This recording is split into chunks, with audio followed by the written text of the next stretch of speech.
So I was watching UFC last night, and they were advertising Assassin's Creed Shadows pretty hard. And you know what? It's coming out in like a week. It's finally coming out. No more delays.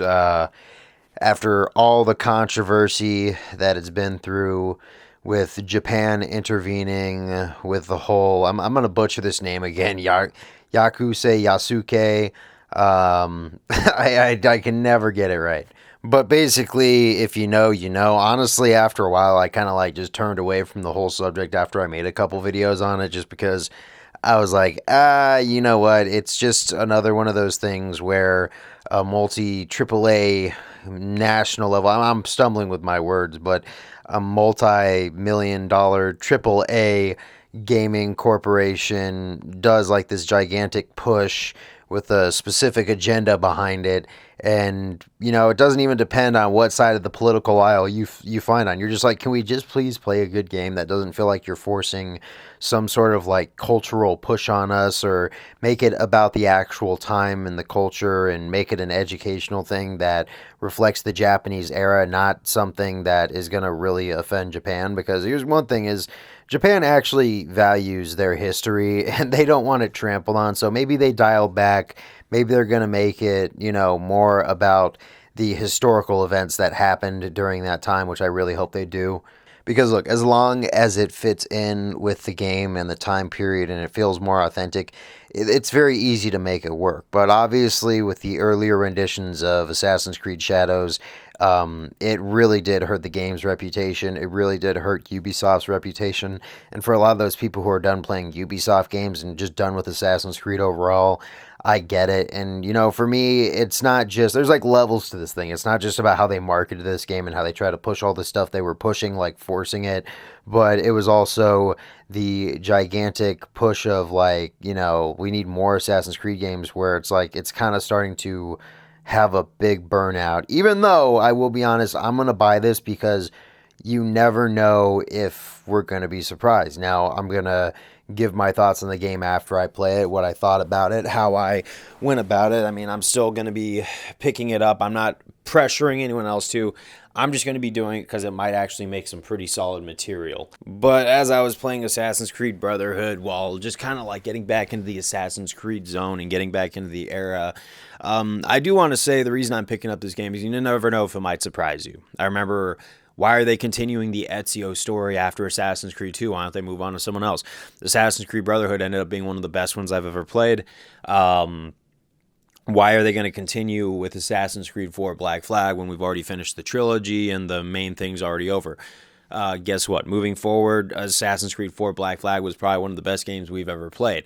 I remember picking up Assassin's Creed Odyssey, and after, you know, the mixed reception of Origins, a lot of people were backing away from the franchise. Now, obviously, I enjoyed Assassin's Creed Origins. I actually liked that they were mixing it up.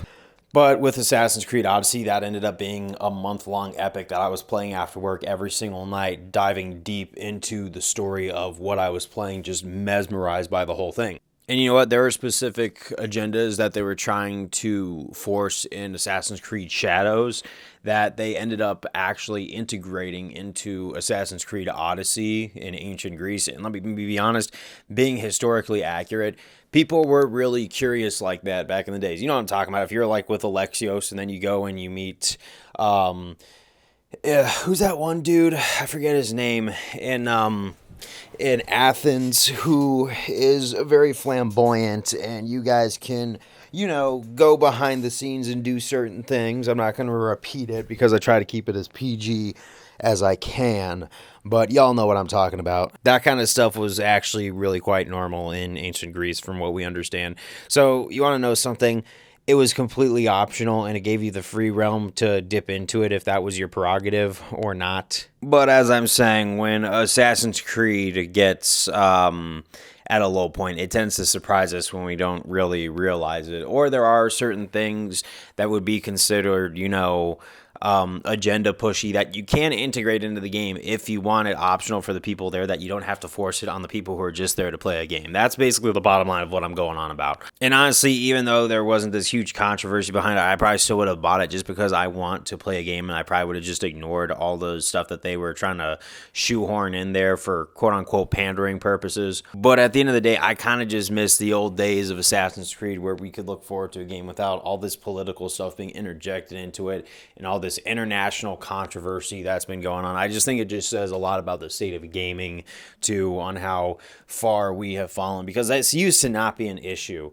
And it's because it's been brought up so many times in the gaming space that now everybody's looking for these key buzzwords that are just bound to trigger controversy. It's kind of weird how the gamer's subconscious mind has like these trigger words that just set us off and then make us start wondering stuff. Like, honestly, gaming has become so politically divided now that it's unbelievable. When it's just, I miss the days of like Black Ops 2 where no one was fighting. Everyone from every background was just getting along, getting in game lobbies and playing it out. At Assassin's Creed 3, we were just enjoying the story of Connor navigating colonial America without getting into the dirty history of the founding of my country. We were just there to enjoy the game overall, and it didn't come with all this sour feelings and resentment. Like, I just wonder, where was the glitch in the Matrix when all this stuff just kind of started popping off? Question is, I don't know, but I have plenty of stories on how that just kind of, dipped into my social life, and I had to back away, and friendships got ruined and everything like that, just because of stuff like that